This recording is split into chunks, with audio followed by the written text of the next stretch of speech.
She posted, "When your boyfriend's apartment is so small you can barely breathe, weary face. My small apartment was a 2,000 square foot loft in Manhattan."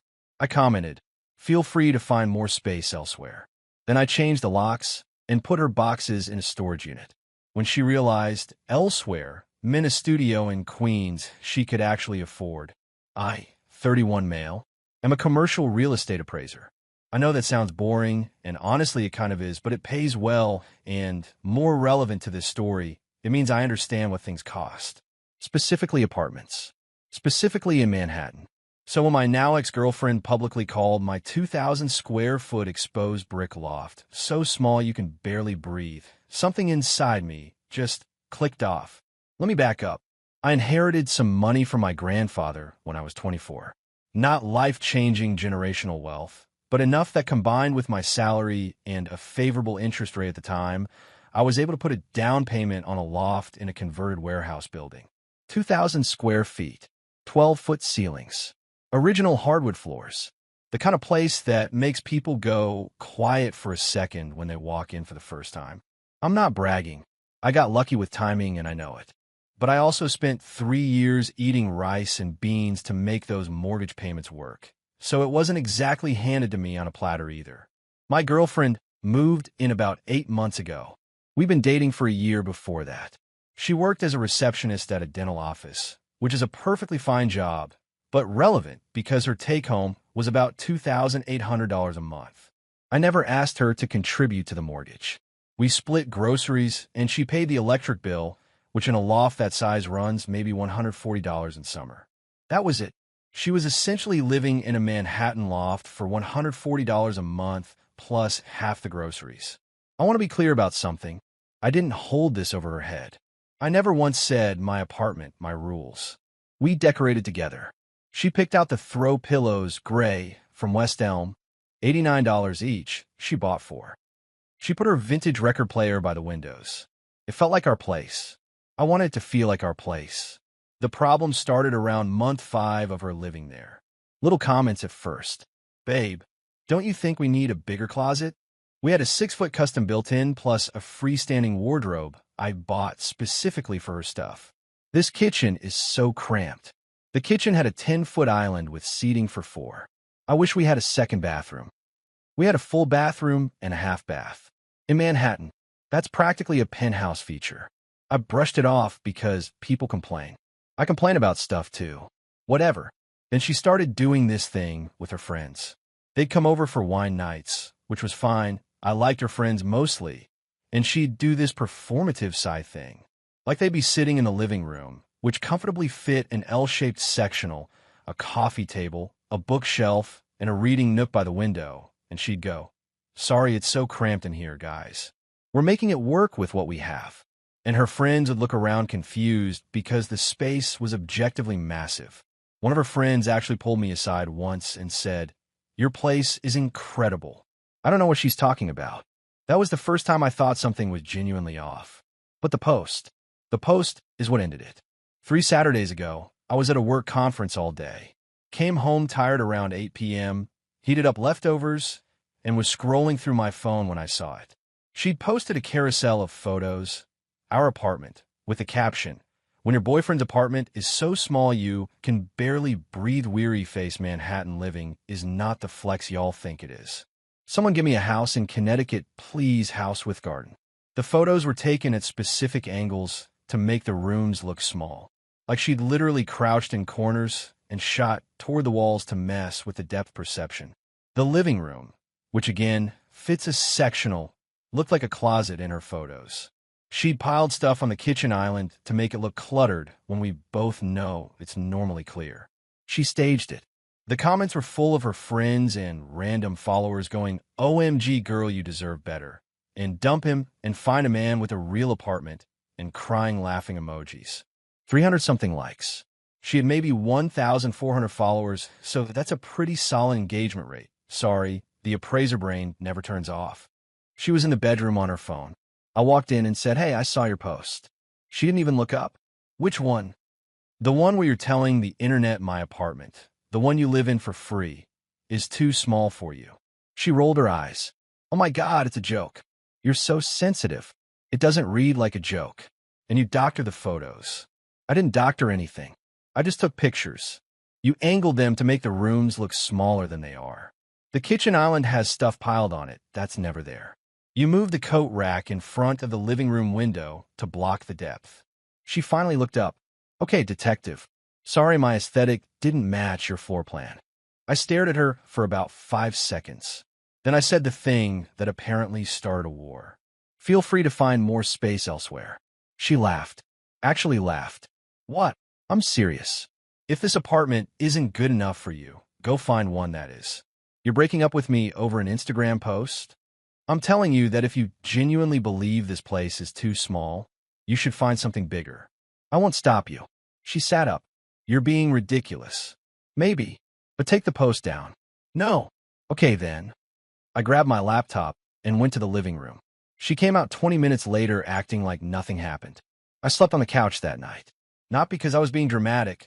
I just didn't want to be near her. The next morning, a Sunday, she went to brunch with her friends. The post was still up. While she was gone, I called a locksmith. Now before anyone says, you can't just lock someone out. You're right, and I didn't. Not technically. She wasn't on a lease. She had no mail coming to my address. She'd never updated her address from her old apartment, which I realized in hindsight was convenient for her, but also convenient for me now. She had no legal tenant status. I consulted with a lawyer friend of mine over text that morning, and he confirmed that in my state, given the circumstances, no lease, no mail, under a year of residence, no formal rental agreement, she was legally a guest, an extended house guest. I could ask her to leave and give her reasonable time to collect her things. The locksmith came and changed both locks in about 40 minutes. Cost me $380 for 2 high-security deadbolts. Worth every penny. Then I very carefully, very respectfully packed her belongings into boxes. Her clothes, her books, her West Elm pillows, her record player, her skincare stuff from the bathroom, everything. I even wrapped the fragile stuff in bubble wrap. I wasn't trying to be cruel. I was being efficient. I rented a storage unit nearby, a climate-controlled 10 by 10, which ran about $280 a month, and moved all 14 boxes there in 2 trips with a hand truck I borrowed from my building super. Sent her a text at 2:47 p.m. Hey, I've packed your things and put them in a storage unit. The first month is covered. The unit number and access code are below. I've changed the locks. I think this is the cleanest way to do this. I wish you well. 11 minutes of silence.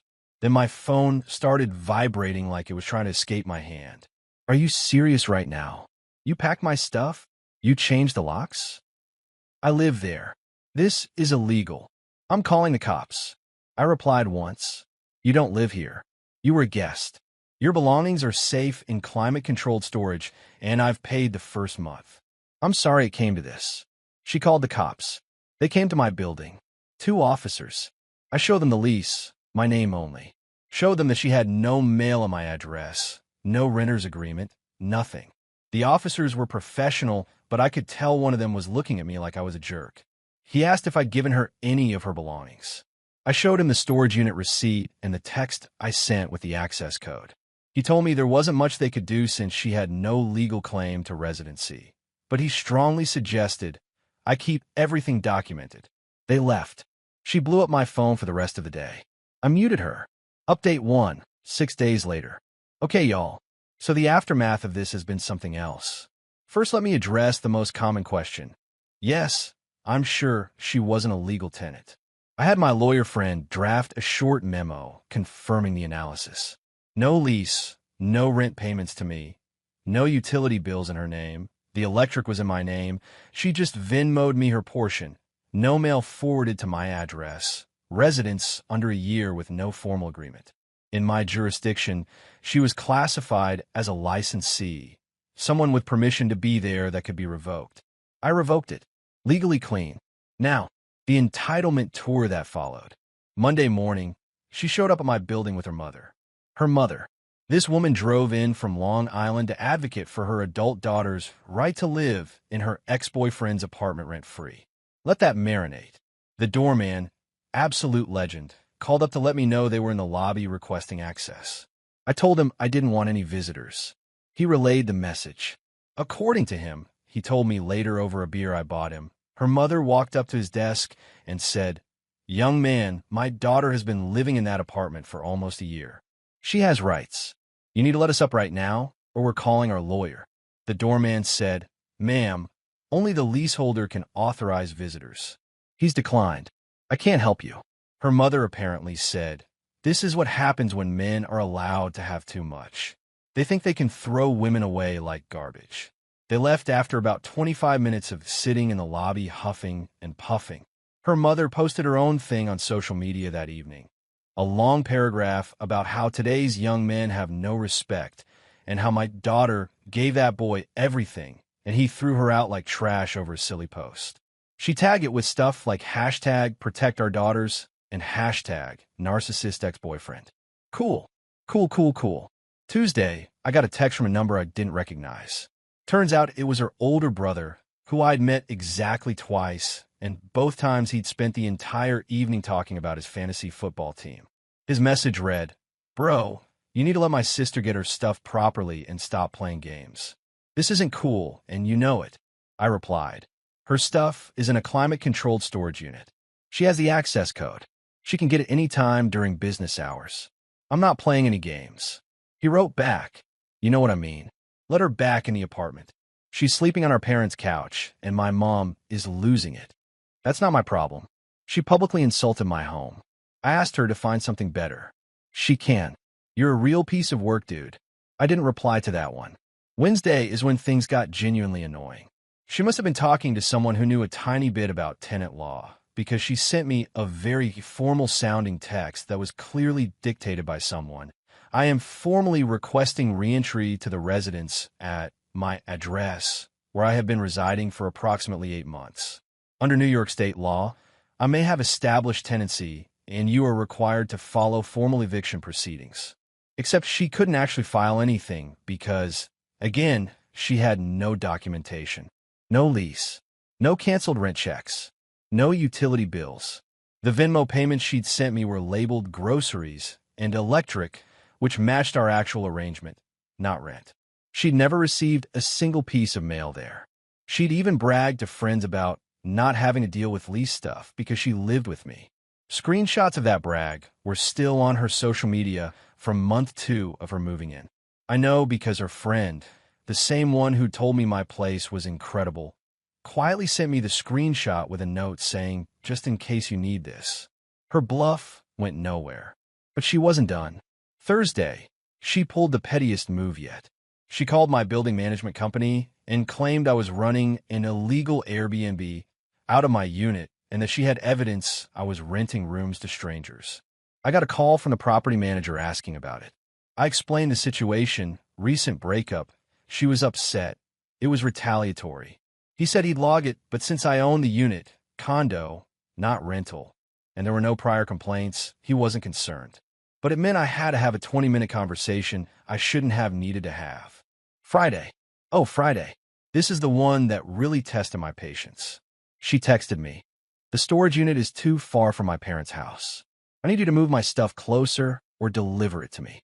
I stared at my phone for a full minute. The storage unit was a 12-minute subway ride from my apartment, which was where she'd been living. The fact that it was inconvenient relative to her parents' house in Long Island was, and I say this with my whole chest, not my concern. I replied, "The storage unit location is final. First month is paid through the 14th. After that, it's $280 per month. The access code hasn't changed." She responded, "So you're just going to let my stuff rot in there if I can't afford it?" I suggest picking it up before the 14th. "I can't. I don't have a car and my brother won't drive in." "You can rent a U-Haul for about $30 plus mileage. You moved it there. You should move it out." I didn't respond. Saturday, her friend group tried a different angle. One of them, not the nice one, a different one who'd always been passive-aggressive toward me, sent me a DM that said, "Hey, I know things are messy right now, but she's really struggling. She can't afford first/last/security on a new place. She spent her savings on stuff for your apartment. The least you could do is help her get set up somewhere." This stuff for my apartment she was referring to? 4 throw pillows, $356, a scented candle subscription she got me for Christmas, $45 per quarter, and a set of kitchen towels, $28. Under $500 total in 14 months.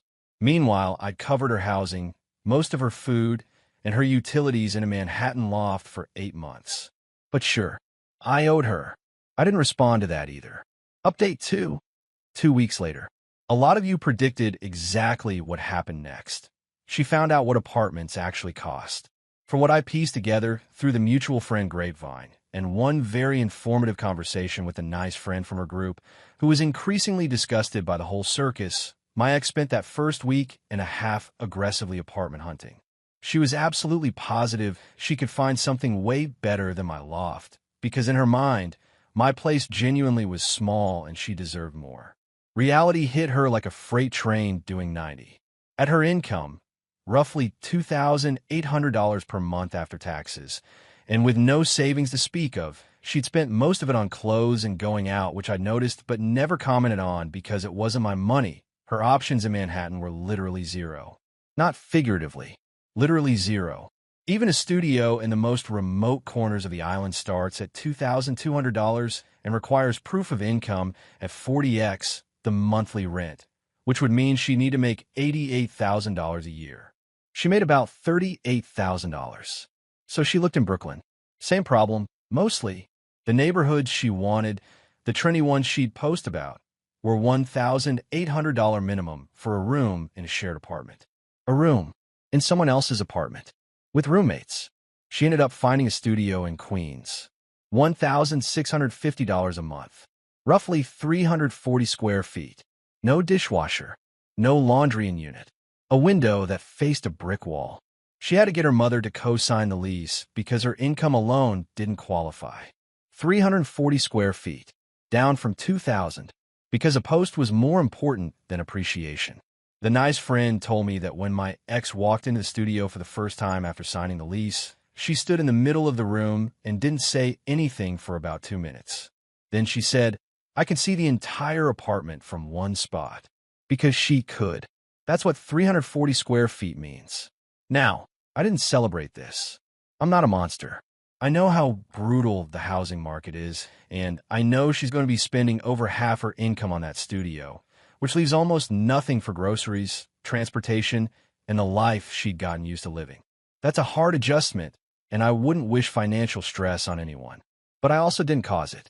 She had a 2,000 square foot loft for the cost of an electric bill. She publicly mocked it. I gave her the opportunity to find something better. She found what her budget actually allowed.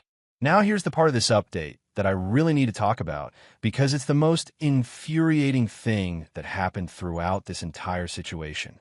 About a week after she signed the lease on the studio, I got a call from an unknown number.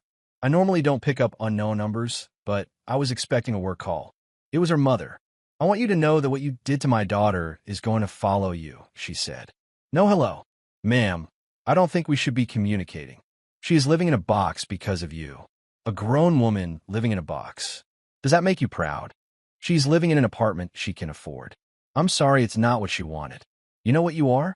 You're the kind of man who dangles nice things in front of a woman and then snatches them away the second she doesn't worship you for it. She publicly humiliated my home with doctored photos. I asked her to take it down. She refused. It was a joke.